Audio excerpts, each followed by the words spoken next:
जय सिया राम। आइए पाठ को आगे बढ़ाते हैं। उससे पहले हम श्री राम की वंदना करेंगे। जय श्री कृष्ण चैतन्य प्रभु नित्यानंदा श्री अद्वैत गदाधर शिव सादि गौर भक्त वृंदा। हरे कृष्ण कृष्ण कृष्ण हरे हरे, हरे राम राम राम हरे हरे। जय सिया राम। श्री रामचंद्र गुपुंग राज राजेंद्र राम रघुनायक रामेश राजाधिराज वंदन रामचंद्र दास मध्य भक्त शरणागत अस्मि।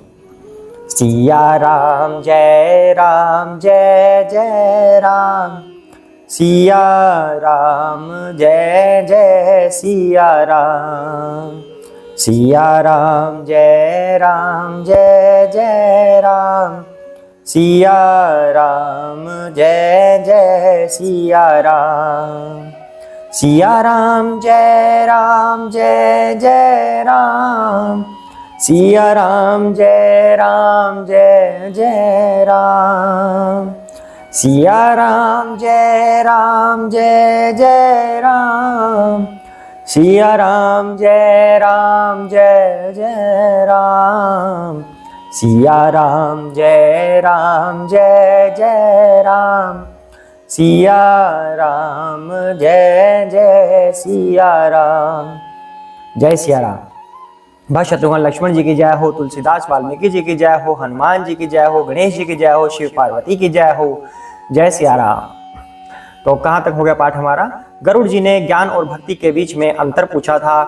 काकभूषुंड जी ने पहले ज्ञान के बारे में बताया और यह भी बताया कि ज्ञान प्राप्त करना कितना कठिन है, और फिर बताया कि ज्ञान प्राप्त करने के बाद भी मनुष्य का पार उतरना संभव नहीं है, क्योंकि ज्ञान प्राप्त करने के बाद उसे माया से लड़ना पड़ता है। माया फिर से आक्रमण कर देती है। अगर माया से बचे तो इंद्रियां आक्रमण कर देती है, इंद्रियां अपने वश में कर लेती है इंसान को। तो कहते हैं फिर उसके बाद भक्ति आती है। कहते हैं ज्ञान तो सरल नहीं है, भक्ति बहुत सरल है। अगर कोई इंसान भक्ति में प्रवृत्त हो जाता है, भक्ति करता रहता है, तो उसे बड़ी सरलता से मुक्ति मिल जाती है, उसे श्री राम की भक्ति मिल जाती है।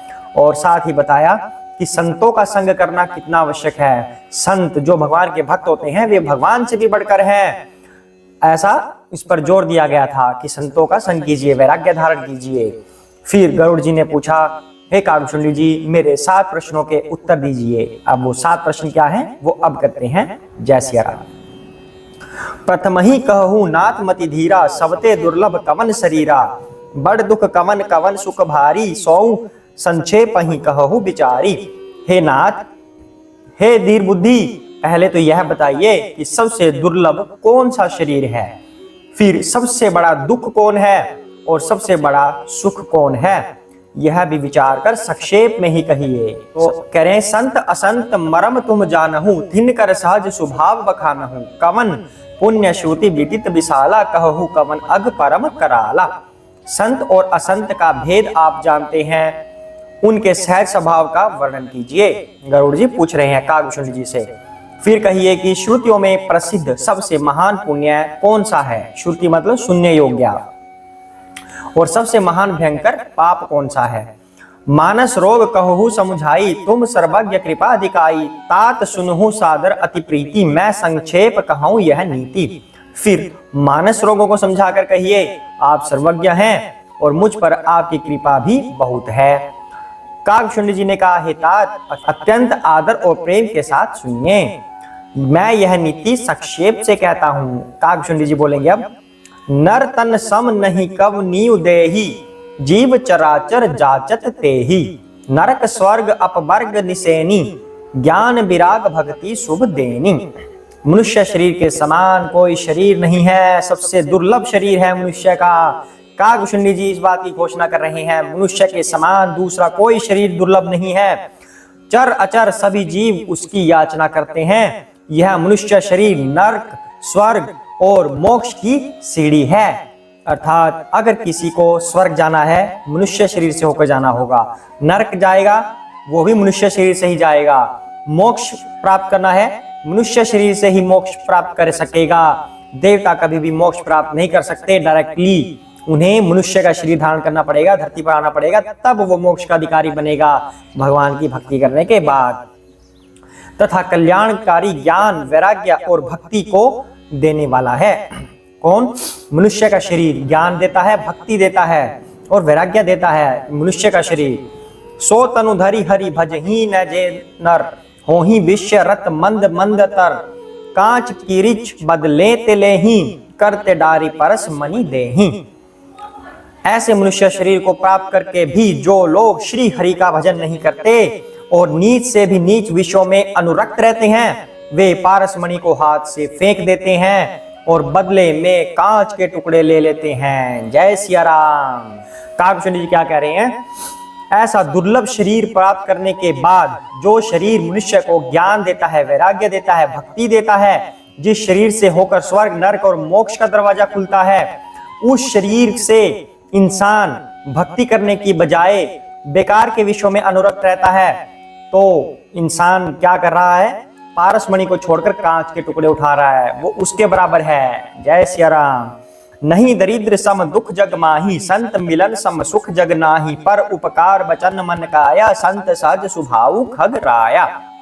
जगत में दरिद्रता के समान कोई दुख नहीं है तथा संतों के मिलन के समान जगत में कोई सुख नहीं है। अर्थात एक सवाल का जवाब तो उन्होंने दे दिया कि दुर्लभ शरीर कौन सा है। मनुष्य का शरीर सबसे दुर्लभ है, जो बड़ी मुश्किल से मिलता है और जिसमें अनेक बड़े बड़े कार्य सिद्ध हो सकते हैं। और दूसरे प्रश्न का आंसर दे रहे हैं वो, सबसे बड़ा दुख कौन सा है, सबसे बड़ा सुख कौन सा है? कह रहे हैं जगत में सबसे बड़ा दुख है दरिद्रता। अगर कोई गरीब है उसके जैसा कोई दुख नहीं है। सबसे बड़ा सुख कौन सा है? भक्ति और संतों का मिलना सबसे बड़ा जगत में सुख है, इससे बड़ा कोई सुख नहीं है। और हे पक्षीराज, मन वचन और शरीर से परोपकार करना यह संतों का सहज स्वभाव है। संत सहहि दुख पर हित लागी, पर दुख हेतु असंत अभागी, भुर्ज तरु सम संत कृपाला, पर हित नीति है विपत्ति विशाला। संत दूसरों की भलाई के लिए दुख सहते हैं और संत दूसरों को दुख पहुंचाने के लिए, अर्थात संत हमेशा दूसरों को सुख देते हैं, खुद दुख सह लेते हैं पर दूसरों को सुख देते हैं। और अभागे असंत दूसरों को दुख देने के लिए तत्पर रहते हैं।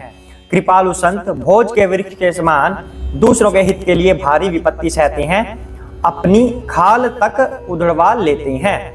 इसका एक एग्जाम्पल है इंद्र का जो वज्र बना है वो भी एक ऋषि मुनि की हड्डियों से बना है। इंद्र ने जाकर प्रार्थना की कि हे प्रभु, हमें एक राक्षस को मारना है, और विष्णु भगवान ने कहा है कि आपकी हड्डियों से हम एक हथियार बनाएंगे, उससे हम उस राक्षस को मार सकते हैं।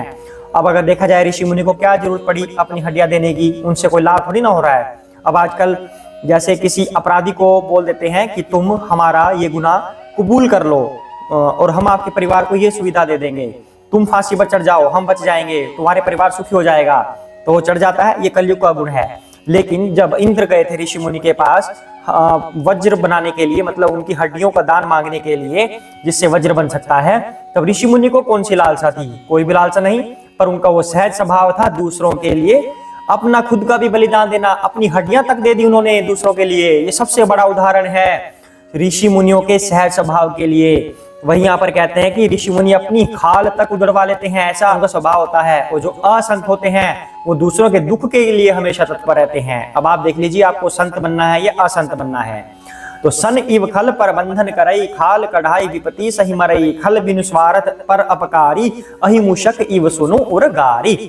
किंतु दुष्ट लोग सन की भांति दूसरों को बांधते हैं, उन्हें बांधने के लिए अपनी खाल खिंचवाकर विपत्ति सहकर मर जाते हैं। दुष्ट लोग दूसरों को दुख पहुंचाने के लिए अपनी खाल उड़वा लेते हैं और संत लोग दूसरों की सहायता के लिए अपनी खाल उड़वाते हैं।